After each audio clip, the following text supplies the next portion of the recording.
Around 5 years ago, in the final year of my college, the situation at home became extremely challenging. Due to ongoing difficulties, my parents made the decision to separate. Dealing with my father proved to be particularly tough. His behavior often caused significant distress, feeling emotionally manipulative. Consequently, I opted to remain with my mother, a choice that displeased my father greatly. Adding complexity, my father demanded half the value of our house, despite it being purchased by my mother using her own finances. Faced with the risk of losing our home, I felt compelled to take action. Despite the demands of my studies, I took on 3 part-time jobs to contribute financially, despite the significant challenges of balancing work and education. However, it was necessary to secure the funds to appease my father and ensure he would leave us alone. Throughout the year of my parents' divorce proceedings, my father continued to reside with us. This period was marked by his frequent anger, resulting in the destruction of numerous household items. Suddenly, he ceased communication with me altogether upon finding a new partner and relocating to live with them.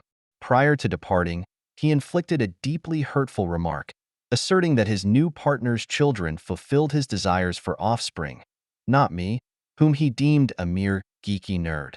Adding insult to injury, he proceeded to sever ties with me throughout his side of the family, including grandparents, cousins, aunts, and uncles, persuading them to cut off communication without affording me the opportunity to share my perspective. Despite these challenges, I finished my college with the highest grades in my faculty. This achievement helped me earn a scholarship to go to Italy for an MBA program. This scholarship was a big deal because it covered my basic living expenses and my tuition, but it wasn't enough for everything. Since I couldn't work in Italy due to my visa conditions, my mom came through again. She supported me a lot financially during this time, helping me make the most of the opportunity.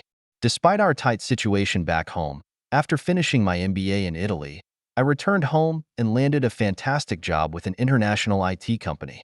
Things really started looking up. I bought a car, a new apartment for my mom and me, and life was good. But then, out of the blue, my estranged father tried to reconnect with me through Facebook. I didn't want anything to do with him after everything he'd done, so I ignored his request and blocked him. Somehow, he still managed to get my new phone number. He started calling me, saying he and his new wife were starving and that his stepsons couldn't find jobs. He was essentially trying to guilt me into giving him money, claiming he had spent the entire amount we paid him for the house, more than $50,000, on his stepson's tuition and his wife's lifestyle. I stood my ground and told him I wouldn't help. Things escalated from there. He began showing up at the reception of my apartment, making a scene by claiming that I owed him and that I needed to be a better person. He even said he had always loved me and that it was me who turned my back on him. His family, who are basically strangers to me now, also started harassing me. They called me, demanding a portion of my income, threatening to sue me if I didn't comply. I refused and told them to leave me alone. The situation reached a breaking point when they went to my old house where my mom still lives and broke every window. They warned this was just the start if I didn't pay up. I went to the police and secured a restraining order to keep them away. Despite all this, some of my friends think I should forgive him because he's my father and try to help him out. But after everything, that's hard to even consider. So, I'm 26 years old, but last night, I cried a lot. I just kept thinking about how my dad kind of forgot about me. He said some really hurtful things before, and it all just came rushing back. Now, I'm stuck feeling really confused about what I should do next. On one hand, I have the means to help him out. It wouldn't be too hard for me to give him some money or support. But on the other hand, I feel weird about it because he's not just asking for himself. He wants me to help support his new family too. He has a new wife and stepkids, and somehow he thinks I should help pay for their stuff as well. The truth is, I know he might be really struggling and maybe even hungry, and that makes me feel guilty. I keep thinking maybe I should just forgive him and help out because he's still my dad. But it's super confusing because he wasn't very nice to me before, and now he's making these big demands. So yeah, I'm kind of lost right now. I think maybe I could forgive him, but I'm not sure if that's the right thing to do or not. What do you think? Now for the comments. He's lying about starving kids to guilt and manipulate you. The crap weasels of the world rely on you being the bigger, better person because they get what they want out of you. and the only cost to them is granting you a moment of moral superiority as you bask in your bigger bitterness. 2 is someone willing to steal hours or more of your time, meaning the hours spent earning that money. That's an easy bargain. Plus, they get an ego boost because they're proud they tricked you. Eventually, forgive him for your sake, not his, but it doesn't have to be today. And even if you do forgive him, that doesn't have to mean an ongoing relationship. Be kind to yourself. He never will. First, tell your sperm donor to go duck himself. If he wants money, go stand on a corner and study for money because that's all his mouth is good for. Second, when his fam calls you, play stupid and ask who they are and how they know you. Also, check into recording all convos with him. Some states you don't have to tell the other person you're taping. That way, any threats you have proof. Third, any friends that side against you are not friends and thus also need to duck off. Your money is yours and yours alone. You have a sperm donor, no father. You don't owe anyone anything. Stay strong, bro. Your friends are stupid, and you should just let them have it. Spill everything out about everything that the man has done, and again, ask them if they were in your shoes, would they do it? That man and his messed up family burnt their bridges with their lives, actions, etc. You and your mom don't owe that garbage heap anything. Story 2. Sure, here's a simpler, longer version that a 13-year-old could understand. I'm a mom of 2 daughters who are 17 and 19 years old. My younger daughter, Alyssa, is 17, and she's doing really well in school. She gets straight A's, plays soccer, and she might even finish high school with special honors and maybe get a scholarship to go to college because she's really good at sports and her studies. My older daughter, Riley, who's 19, had a different experience. Right after she finished high school, she became pregnant, which was a big surprise and changed a lot of her plans. She couldn't go to college like we thought she would, and she had to start working right away to take care of herself and the baby. When I first found out Riley was pregnant, I was really upset. I wanted her to consider other options because having a baby is a huge responsibility, and the baby's dad wasn't going to be around to help. But Riley felt very strongly about keeping the baby and raising it herself.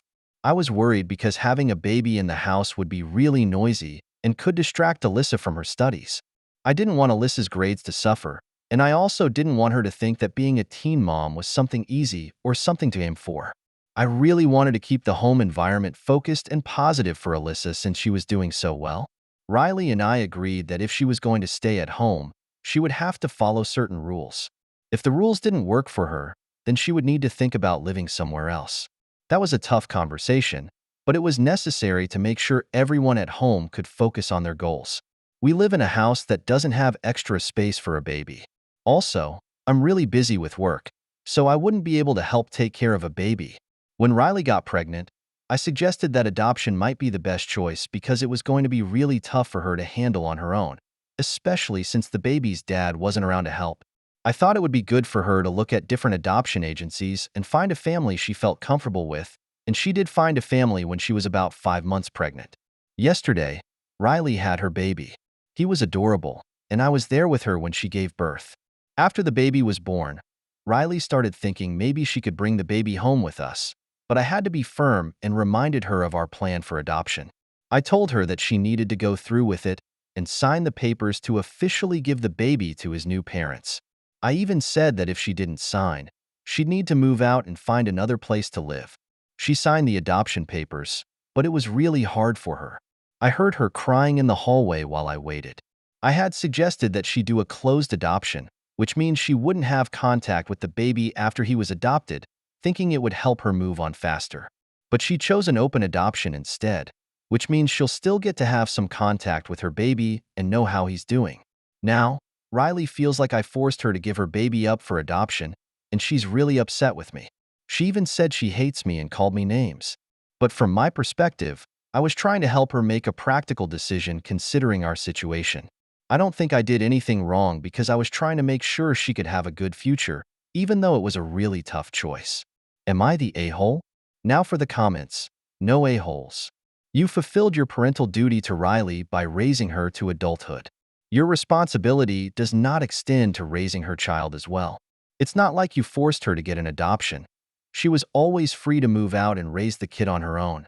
She knew that wasn't for the best and signed the papers. However, the choice you made will have lasting consequences. I think you know there's a good chance Riley won't want to have much of a relationship with you going forwards, and she has a good reason for that. You could have stepped up, but clearly your relationship with her was not worth that effort. You're the a-hole. You coerced her into an adoption and then show no empathy or love for what she's going through, even when she expressed that she did not want to go through with it. You told her that you would force her out of the home right after giving birth in order to coerce her into signing the papers. It is unfortunate that the hospital did not have a social worker or someone there to protect her while she was signing the papers, someone who could have told her that there were options for housing and that no, you couldn't simply force her out that day. And it is clear that you have deemed Alyssa the golden child big. You're the a-hole. Oh my God. My heart breaks for your daughter. How can you be so heartless? It is your grandchild, for God's sake. Your daughter is no kid anymore. She's 19. She could find a job and take care of the baby, but now apparently your second daughter with her 8 grades is more important than your first daughter and your grandchild. Story 3. My stepson, who's 18 years old, is getting ready to graduate from high school in just 2 weeks. A bit of background. His mom and dad have been divorced for about 11 years now, and I've been married to his dad for almost 2 years. According to our family setup, he's supposed to spend half his time with each parent, but since he turned 18 a few months ago, he's been mainly living with his mom. One day, he comes up with what initially sounds like a sweet idea. He wants to take a special family photo right after his graduation ceremony. We thought, cool, this could be a nice way to bring everyone together because, to be honest, there's been some tension and the kids haven't really meshed well together. But here's the twist. He didn't just want any family photo. He wanted one specifically with his mom, his dad, and me, basically all his parents in one shot. Now, here's where it gets sticky for me. I really don't like his mom. I've never actually met her, but from all that I've heard, she sounds like bad news, and the idea of standing next to her in a photo that would hang around forever, that thought makes me super uncomfortable. So, I told him I didn't want to be part of that picture. He then suggests, okay, what about a photo with just my mom and dad? But I couldn't handle that idea either. I didn't want his dad, my husband, to be anywhere near his mom, not even for a quick photo. It just doesn't sit right with me. So, I put my foot down and said no. My husband agreed with me, saying he didn't want to be in the photo either. Our stepson didn't take this well. He got pretty upset and decided that he wouldn't give us the tickets to his graduation anymore. At his school, which is a huge school in a big city, everyone needs a ticket to get in. They only give a few tickets to each graduating student, so they're pretty hard to come by. He told us bluntly that he didn't care if we bought our own tickets at the door. He wasn't going to look for us for any photos afterward, and he was planning to give all the tickets he had to his mom's side of the family. I didn't think I was being unreasonable when I said no to the photo. I mean, it felt like a big ask to expect us to all get together for a picture like nothing was wrong. But the way he reacted, taking away our tickets and all, made me start to wonder if maybe I was being a bit harsh. Was I really the one being unreasonable here? It made me think twice about the whole situation. Now, for the comments. You're the a-hole. You can have your opinions on how terrible your stepson's biological mother is, but not respecting his decision on how he wants to commemorate his graduation ceremony speaks volumes about the love you have for him. You're the a-hole. You don't have to look at this picture for all eternity. You can take copies of this picture and burn them, cackling as they go crispy. If that's what you want. Your stepson has a relationship with his mother regardless of whether you like it or not, and he's asking for his family to be in a photo with him. You're the kind of parent who gets uninvited from weddings. Remember, babe, it's not all about you. You're the a-hole. You say that the thought of looking at the picture makes you sick. Seriously, you don't ever have to look at it. You were just asked to stand there like a civilized human being for 30 seconds and forbid your husband from being in the photo without you. Seriously, you're giving stepmothers a bad name. Story 4. I'm a 32-year-old woman, and there's something about my life that's pretty unusual. My dad, who is 54 now, has never told his own family that I exist. Here's the backstory. When my dad was younger, before his current marriage, he was in a relationship with my mom. They didn't last, and they went their separate ways. After that, he met another woman, married her, and together they've raised 4 children. Despite breaking up with my mom, My dad didn't cut me out of his life completely. We've kept in touch over the years. However, he's made it clear that his current family, especially his parents, his sister, and his extended family, can't know about me. He's worried that revealing the truth would tarnish his and his wife's reputations, especially since he was already seeing her while he was still with my mom. To his family, my dad's life looked straightforward. One happy marriage and 4 kids, no past mistakes, no other ties. His wife, my stepmom, knows about me, but she insists on keeping our existence a secret to protect what she sees as the integrity and simplicity of their family life, which in their culture means having only one marriage and a clean family slate. I've always wanted to meet my grandparents, my aunt, and other family members from my dad's side. I know I could potentially reach out to them on my own, but I can't help feeling hurt that my dad won't make the introductions. I've tried to understand his perspective to justify why he continues to hide me. He claims he's protecting his marriage and the stable family image they've built. But what I can't accept is that my stepmom, a woman I've never met, gets to dictate whether or not I can meet my own relatives. It feels incredibly unfair and makes me feel invisible in my own father's life. This situation has left me questioning whether my relationship with my dad is too damaged to ever repair. It's heartbreaking to see that he shows no guilt or empathy, and it's clear he's not willing to stand up for me, his daughter. I'm at a point where I'm considering reaching out to my family members on my own, even though it might cause a lot of drama. It's a tough decision, but I'm tired of feeling like a secret that's not worth acknowledging. Now, for the comments. Not the a-hole. Reach out if you really want to meet him. Your father has no right to treat you like a dirty secret. Not the a-hole. You can approach other family members and introduce yourself. Don't necessarily expect a welcoming reaction, though. You may want to submit DNA to one of the big genealogy sites and see if you match up with anyone and approach it that way. Story 5. I'm a 17-year-old girl, just stepping into the world of adulthood. My dad, a strong and kind 40-year-old man, and my little brother, a bright-eyed 9-year-old full of curiosity and energy. We used to live a pretty comfortable life, like many families around us. Not too rich, but definitely not struggling.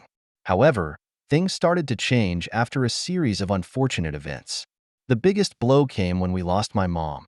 She was the heart of our family, always there with a smile and a warm hug. She was involved in a tragic car accident, and her sudden departure left a huge hole in our lives. It wasn't just emotional. It turned our lives upside down in other ways too. Following this, my dad, who had always been the pillar of strength for our family, started to change. People used to praise him for his good looks and charm. However, grief took its toll on him. He began to look tired all the time. His face, once full of life, now carried heavy bags under his eyes. He was losing weight, his hair was thinning, and the spark in his eyes had dimmed. Watching this transformation was heartbreaking for me and my little brother. Financially, things took a turn for the worse around the same time. My dad made a decision that seemed good at the time but ended up costing us a lot. He had invested in a business deal that was offered to him during a trip back to our home country for my mom's funeral. A local businessman there seemed trustworthy and promised great returns from the investment. Driven by a desire to secure our future and perhaps distracted by his grief, my dad agreed to the deal. This decision didn't pan out as expected. Instead of helping, it strained our finances even more. To add to the stress, the cost of living in our city had skyrocketed due to inflation. Rent was up, grocery bills were higher, and everything just cost more. The phrase, "money doesn't grow on trees," never felt more real.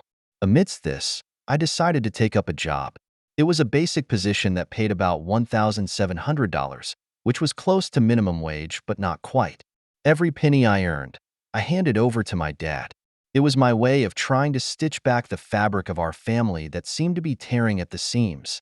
Every payday, after giving my dad my earnings, I would find him in his room, tears streaming down his face as he talked to a picture of my mom.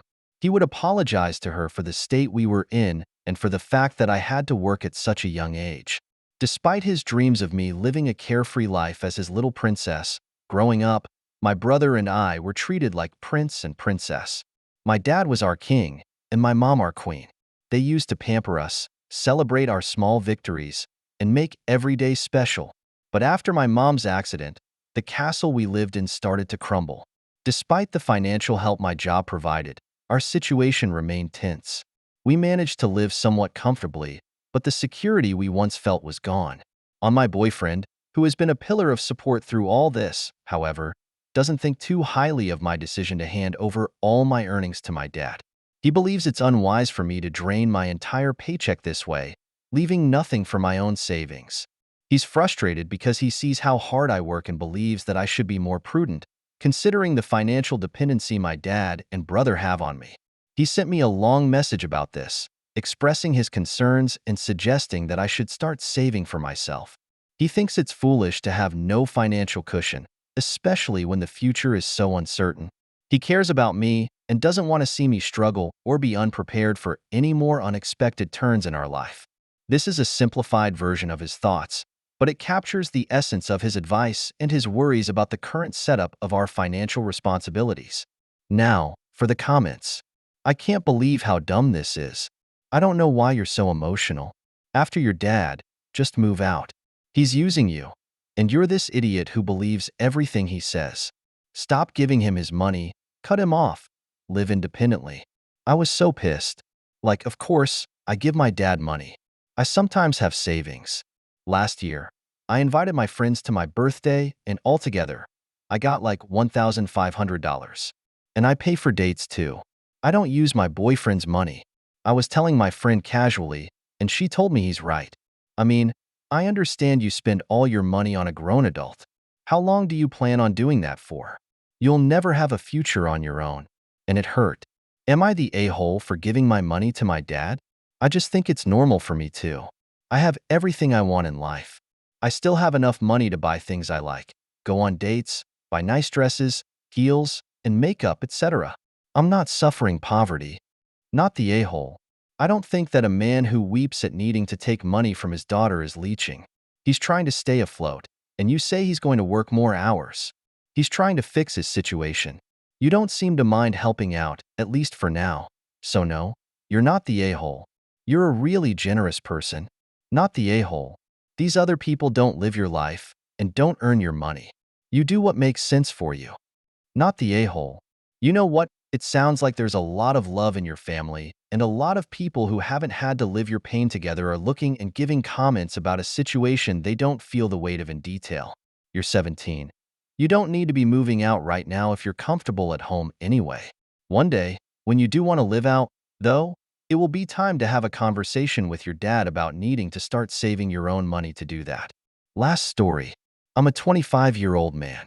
I have the chance to date my old high school crush, a 25-year-old woman, but I'm engaged to my fiancée, a 24-year-old woman.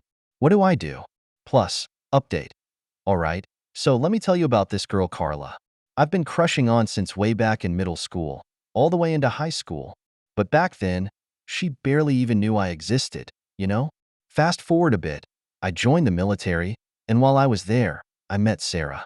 Sarah's a nurse, and she's got big dreams of becoming a doctor-nurse practitioner someday. Sarah's pretty much the kind of girl I usually end up dating. After my time in the military, I decided to switch things up, left, and started doing contracting work. Then, I moved back to where I'm originally from.